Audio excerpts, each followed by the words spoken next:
Welcome to Picks with the Professor, sponsored by Wager Lab, the show where a real statistics professor and his friends give you sports betting tips. I'm your host, the Professor. I built mathematical models to predict various sports outcomes, affectionately known as sideline.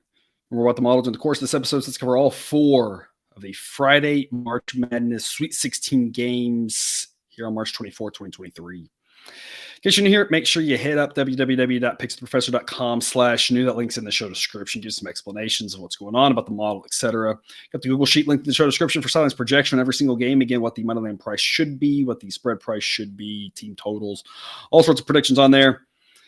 Remember, this is where we talk about the benefits of Patreon and Black Book Sports is getting all the picks earlier. So again, there's a reason to be on Patreon is that you get all of this stuff earlier. So if you're with us over there, you're watching this earlier than people on YouTube. So again, there's always value if you're with us there.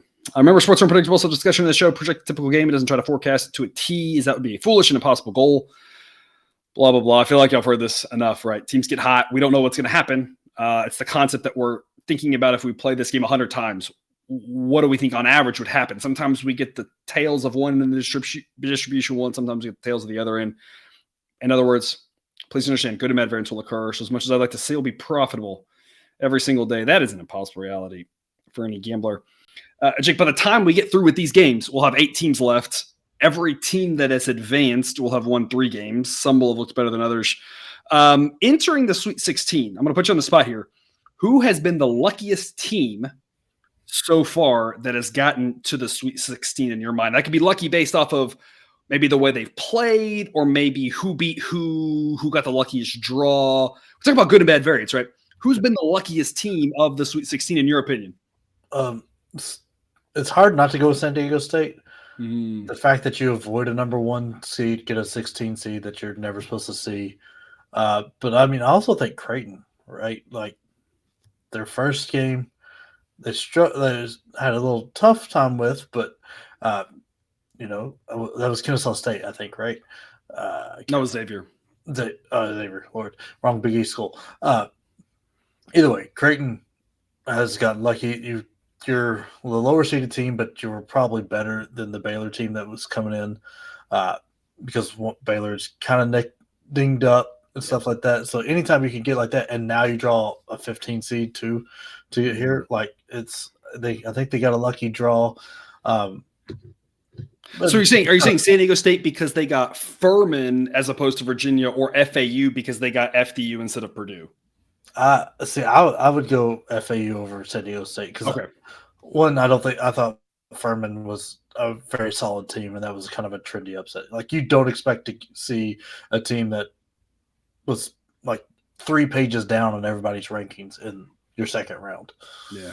I mean, that's a good point. So I think it's you talked about the team who in the second round got the team that they should have never faced. And then you talked about the team in Creighton who in the third round is about to get the team that nobody ever thought they should face. And that's not to say that Princeton hasn't played well in these first 2 games. That's to say that FDU didn't play well in their first 2 games. Yeah. But I think it's solid selection there between FAU, and of course the difference, I guess, between the luckiest is FAU now gets to run into, and they might continue to get lucky, right? And by the time people watch this Friday, maybe that game's already decided.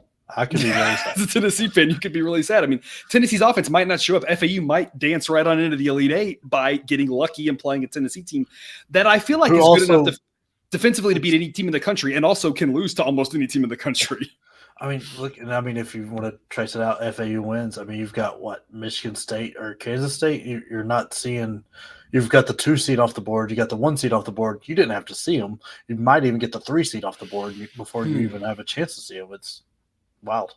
Yeah. Always a fun time of year. Obviously, we're coming up from a slightly different angle with totals, and we're talking about point spreads as well. So sometimes, you don't have to win to win in the gambling world, which always makes it fun. 4 great games here on Friday. Before we get to them, some reminders. Please hit that like button if you're on YouTube. Also, if you aren't yet, please consider subscribing, following. It's free. If you turn on notifications, you don't miss any of the college basketball, MLB, or college football content this channel provides. Again, the Patreon, check it out if you haven't yet. The Discord chat is well worth the price of admission to get access to me, Jake, Cousin Jared, other gamblers talking about other sports, other games, insights, questions. What if this? What if that? What if the model does this? I mean, just all sorts of fun stuff. in that Discord chat. And again, early access to everything that happens over here, along with the plays of the day, www.patreon.com/picks with the professor. Get you more details. But even if you're not there, still thrilled to have you here. And if you haven't yet, again, sign up with us on Wager Lab. It's a free, completely legal app where you make fake sports bets against the spread, money line, total, doesn't matter. No app exchange, no money exchange in the app. And our pool, if you hop in, risk your free fake dollars, and you get top 3, you get a money prize. So sign up there if you haven't yet. Reminder, all total picks are traditional 1-unit bets. All moneyline plays are to return 3 units. It is the risk plus win equals 3, so that the risk is proportionally higher on favorites and dogs. Let's get to it. But as always, take what you like and leave the rest. 6:30 p.m. Eastern, San Diego State at Alabama. This Alabama team is really good. I've got them ranked second, but as I mentioned here, really it's Alabama, UConn, and Houston, all top 3. According to Sideline, it's rounding error as to which one's better. Alabama's more likely to win than not. The model says 73% of the time. We're going to stick to the under, though, under 137. Have you been watching San Diego State this whole calendar year, it seems like? Once conference play hit, they've just slammed on the brakes. Got 2 easy unders, winners with them here in the first round. I don't see why it doesn't continue. Again, Alabama has tons of pace, but the model projects them pretty well. The last month has been within 0.2 of a point of their total projected points. It's done really well with them, but nothing can match and can figure out San Diego State with just how good a defense they're playing, how slow they're playing. They know that they don't want to let Alabama get up and running. And again, reminder, Alabama, second best defense in the country, according to the model. They are really, I've been preaching this for months now, how good this Alabama defense is. I mean, this has underwritten all over it. Model says about 134.5 is what it should be. I kind of think low 130s. This game might not get into 130 with how slow San Diego State plays, how good of a defense Alabama has. Under, I think, is a really strong investment. Jake, San Diego State sitting out there at plus 280. Model says it should be 267, so not quite to an A grade, but you have to wonder if it's worth a flyer on San Diego State at plus 280. You don't risk half the bank on it, but a half a unit maybe. You think half a unit on plus 280 San Diego State makes some sense? Yeah. I mean, like if you remember Patreon, you got my future picks, and this is one I had to win the region, right? Like San Diego State, very, very, very good defensively. They've got a really good guard combo with Campbell and Chandler or Trammell. Like they're very good defensively. They're great, if borderline elite. They play slow. Weird things happen in slow games. Teams Alabama has struggled beating, right? Texas A&M, defensive powerhouse, slow offensively. Tennessee, defensive powerhouse, almost non-existent offensively sometimes, but still likes to play slow. UConn beat them. Everybody forgets that. Early in the year, UConn handled them. Slower team, slower tempo, defensive powerhouse. I mean, all those are away from Alabama. The only team they beat that was like that, I mean, I'm throwing out the Oklahoma game because that's just weird, was Houston. Now, again, one of the weirdest games of the year. Yeah. So it's I think stylistically wise, it's not a bad pick to go here to San Diego State here. Do I think it's likely? No. So really limit your risk here. And it's what we talk about with baseball all the time. We're going to take some smelly dogs in baseball that are at this price, but we're going to put just a little bit on them. And we aren't going to expect to win anywhere near half of them, but if we win a third of them, we're going to be profitable. That's kind of the concept with this plus 280. It's not an official pick yet, but we told you about Tennessee Duke last weekend, where we said the under was a strong investment. We nailed it, and we kind of said Tennessee. I think at the time they were like plus 120. We were kind of like, or plus 130. We were kind of like, maybe we should. They got to plus 150. We gave that out as an A grade pick on Patreon and cashed it. So same concept here with San Diego State. I think I could be wrong. You never know exactly where the money's going to go, but I really think money's going to come in on Alabama as this gets closer. People love the favorites. Alabama is a fantastic team. And so I think if that money line price keeps getting higher and higher and higher, at some point you kind of have to pull the trigger. Just put a little bit on it. Again, model thinks they win 22% of the time. So we don't think they win this more than half the time. We're not saying we think San Diego State wins. We're just saying it's worth an investment at these type of odds, especially as it creeps into the 300s and gets towards the mid 300s. It seems like a reasonable play here. If it gets to plus 340, that's where the model would have an A grade pick. But again, love the under either way, especially at a number close to 140.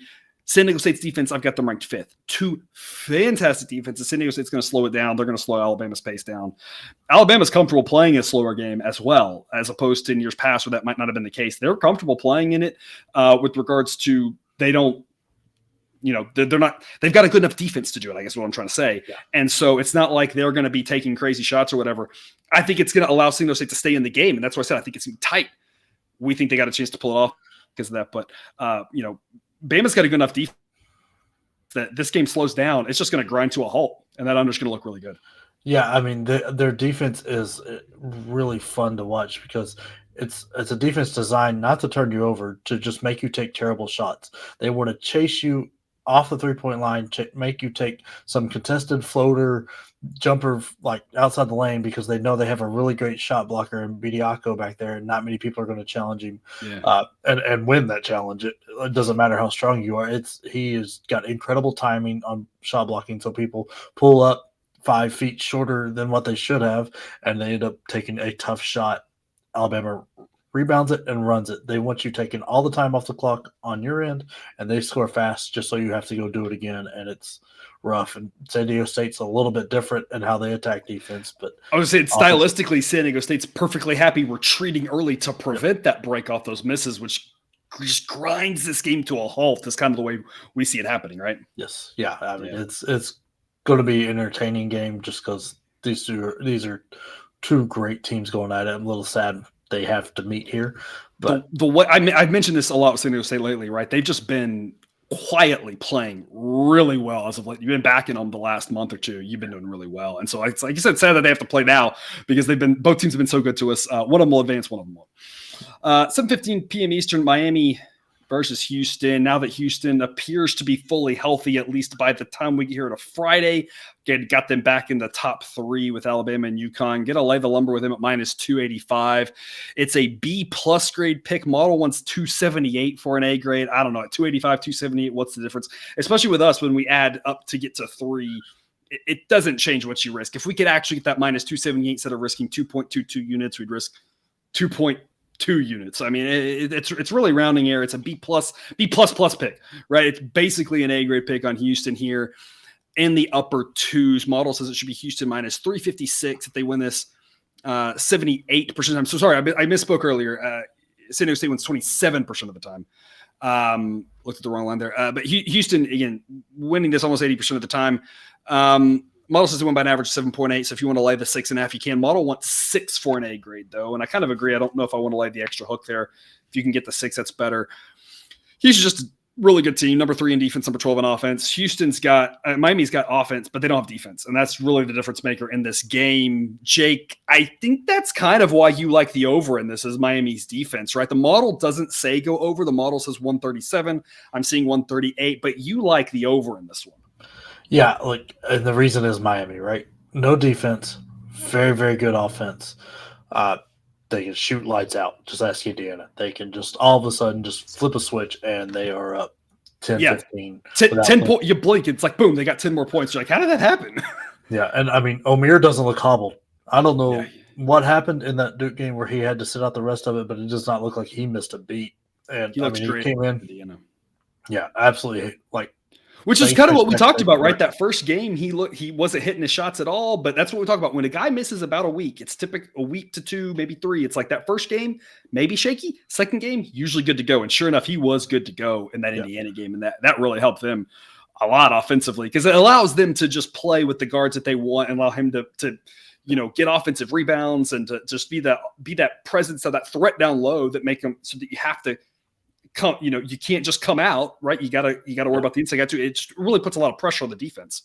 Yeah, it's going to be fun to see what Houston does to counteract that. I mean, we've got 2 of the, I don't know, if you're looking at top 10 coaches out there right now, these got to be on that list. No, I don't know where you rank them, but they are right there because it's going to be fantastic from that standpoint. I think this is a very, very tight game because I think Miami's got the guards and the athleticism to make Houston play faster than they actually want to play. And we've seen Houston at times struggle to get scoring. look at Auburn, right? I mean, not that Miami's near the defense, but it wasn't so much the defense that they were playing. It was offense they were scoring and were able to control the pace. Well, if Miami gets this pace going, we're going to get a lot of points because Houston's going to play right into it. Miami also plays a little sloppy. Houston forces a lot of turnovers, a lot of points there. Tight game, free throws, great free throw shooting teams. Both these teams, I think, are going to score. I just think both defenses are going to be overmatched by the offenses, but Houston wins this because they have a much, much better defense, and they'll get a few stops here and there every once in a while, and that'll add up. They'll end up winning the game, but I think there'll be a good amount of points. Like, I think we just need 72, 70, something like that. Feels good. Yeah. So, Jake, you like Houston. I love Houston. I like the over. Jake, you love the over. A couple different ways you can play this. You can also take Houston's team total over because, again, that Miami defense just isn't that good. And we've seen Houston, they play slower on average, but we see them, when they get up 10, they can really grind out a game, but they also have been comfortable in some games playing faster and just running up and down the court and saying, we can outscore you because we have so much offensive talent. Again, they've got the 12th best offense in the country, according to my model. So it's not like they don't want to score or can't score. They're not quite like the St. Mary's type that might struggle a little bit more offensively. They got a great offense themselves, and they're going to really, like you said, really overwhelm Miami's defense. The other way around, I think Miami's offense is a challenge for anybody, but Houston's defense might be up to the task, might not. It's hard to say. I mean, Miami's going to get some points, of course. They're going to push the pace, but Miami's defense is going to be no match for Houston's offense because that Houston offense is just too talented and, again, fully healthy. You might stop them for a half, but it's going to be really hard to stop them for the full 40. Look, this is where the pace metric kind of can be a little fool's gold, right? Because Houston forces turnovers into easy buckets. That's fast. When they're playing half court and teams are grinding them to a halt, because they'll take 9 seconds to get it to the mid court, and they'll take 9 more before they even move. I mean, nothing happens until about 11 seconds to go on the shot clock. It seems like. Yeah, they hand the ball to Sasser and let him make a play, and he's great enough to carry him. And apparently at full strength, and was just faking that groin injury in the first game. He just came out there and dominated Auburn in the second half. So it's going to be an incredible game. I'm so excited for this one. Yeah, absolutely. All right, 9 p.m. Eastern, Princeton and Creighton. Look, Creighton probably wins this one. But I mean, to be fair, we said that against Princeton's first 2 opponents. I still don't think Princeton's that good. I've still got them ranked 101st overall. Creighton's a really good team. I picked Creighton to go to beat my beloved Baylor Bears, and they had no problem doing it. This Creighton team, just the real deal. Really good offense, really good defense. Not the top team, but they're very balanced. I don't see them losing this. Again, I didn't see Princeton winning the first 2 games, but it's hard to pick against Creighton here. They're favored by 10. Do I want to lay 10? No, the model says 10. I don't think that's why. Do I want to take 10? No, because Creighton could win by 15. So, I mean, I think the spread's really a pass. The model says there's a little bit of an edge on the money line at minus 500. The model says it should be minus 549 that Creighton wins this 85% of the time. I don't love the money line parlays, but again, if you're looking at a money line parlay, Houston and Creighton, you're not going to get to even money on that, but it's not a bad investment if that's something that you like to do. I don't think the money line play on Creighton's bad. As long as you're in the minus 500 to minus 550, I think if you get to minus 600, you're adding more risk than reward. So I wouldn't be playing up to 600, but Creighton probably wins. It's not the wildest pick. They've got a week to see what Princeton did. Princeton had 2 very good wins, very good. Creighton now has a week to play in that. They've just got better athletes. And that's where sometimes a team like Princeton can really handle a team on that second day. You don't have time to prep. And that's where I think Fairleigh Dickinson kind of gave FAU maybe all they wanted, because same thing, FAU didn't really have time to prep for that. But now you got a full week to prep. I think Creighton wins, but the price just isn't that exciting. I'm just not, and I'm sure you aren't either, viewer, at minus 500, and I don't want to touch the 10. Total, a decent investment here. We're going to go under 140 in this game. Princeton had the ability to slow down 2 really fast teams. Creighton knows what Princeton wants to do, but that doesn't mean you could speed them up, right? I think they're going to be able to attack better, but Princeton just go into this real methodical style, and as good as this Creighton offense looks, if Princeton slows down the pace like we think they will, 140 is going to be pretty tough to do. Model says 140, so it's not really a model edge. It's just kind of watching Princeton play those first 2 games against those 2 teams. even Creighton knowing what they're going to try to do, it seems like it's still going to be hard for this game to get to $140. Jake, what do you think?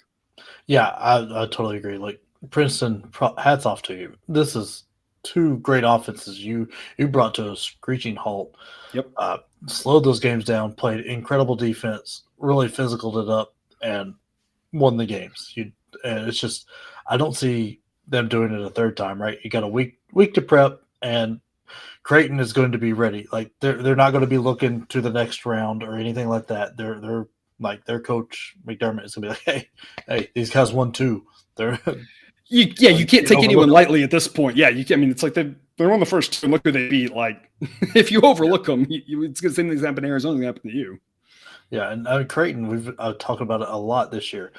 Very, very, very good defense. Actually, it might rate out still better than their offense. Yes, I have their defense 18th and offense 20th, so slightly better. Yeah. Again, very good on both sides of the ball. Yes, sides of the court. No, whatever. Yeah, either way. But do you really think Princeton's like? I just don't think Princeton's offense is going to solve that defense and slow the game down enough to slow their offense down enough to like. There's just a lot that has to go right for this over because you've got to trust Princeton to score and play, and then also trust Creighton to score enough to speed Princeton up, and then Princeton be good enough to beat the defense to keep the pace going. It just does not seem like a combo that's going to happen. I mean, Creighton might get us to get over by themselves if they shoot anything like they did against Baylor, because that offense was just moving perfectly. There wasn't anything you could do. Baylor could have put 7 guys out there, and I don't think they would have stopped them. Also, Baylor's defense and I mentioned this in the show. That was the biggest difference of the game was that Baylor's offense was good, their defense wasn't, and sure enough, yeah. So I really see this having a hard time breaking like 135. I think 140 is a gift. Of note, Missouri's defense, according to my model, ranks 153rd. So, I mean, and their offense is good. So, again, credit for them slowing Missouri down. They might slow Creighton down, but they just aren't going to score off Creighton. And that's where I think Creighton probably still wins. But, like, I don't want to lay a minus 600 for sure. And I'm not excited about 500 because if Princeton does defensively to Arizona and Missouri, 2 really good offenses, they could absolutely accidentally win this game. But again, the difference is they're playing a really tough defense. They're going to have a really hard time scoring. So it's one of those, like you said, there's just a lot of things that have to go right for the over. And maybe one of them happens, maybe 2, but it's like all of them seems unlikely. Again, no locks and gambling, but under. Probably a pretty smart play. They're just based on what we've seen here in the first weekend from Princeton. And wrapping us up, the last bid to the Elite Eight will be handed out here at 9:45 p.m. Eastern. Xavier in Texas is going to take the Longhorns at minus 178. Back them against Penn State. Going to back them here again. It's an A-grade play. Barely model says anything minus 181 or better is an A-grade. Says the correct price should be minus 222. The Texas wins a nice 69% of the time on average by 5.4. They're favored by 4 right now. Model wants 3.5 for an A-grade play. I don't know. There's no other action. So if you like Texas, I think laying 4 is fine. I'm obviously I'd rather lay 3, but y'all know my affinity for field goals in college football or college basketball. But if you want to lay it on the spread, on the point spread, I think that's fine. Biggest difference in this game, it almost breaks down a lot like the Creighton Baylor game we talked about, right?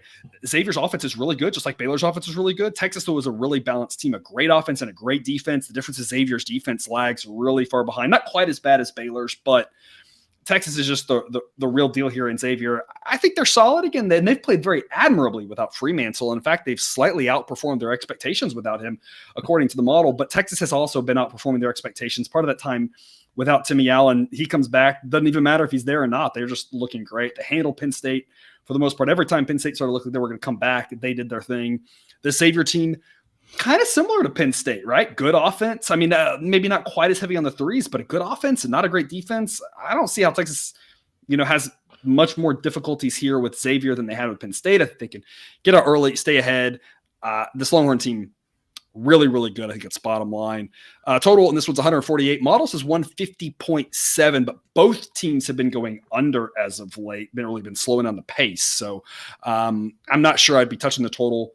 If it's me, I'm just focused on this A-grade pick on the Longhorns. Jake, what do you got? Look, I don't have much to add to the breakdown there. You nailed it. Texas, the defense is Texas. The difference is Texas defense. Yeah, like it's just Xavier hasn't played great defense really all year.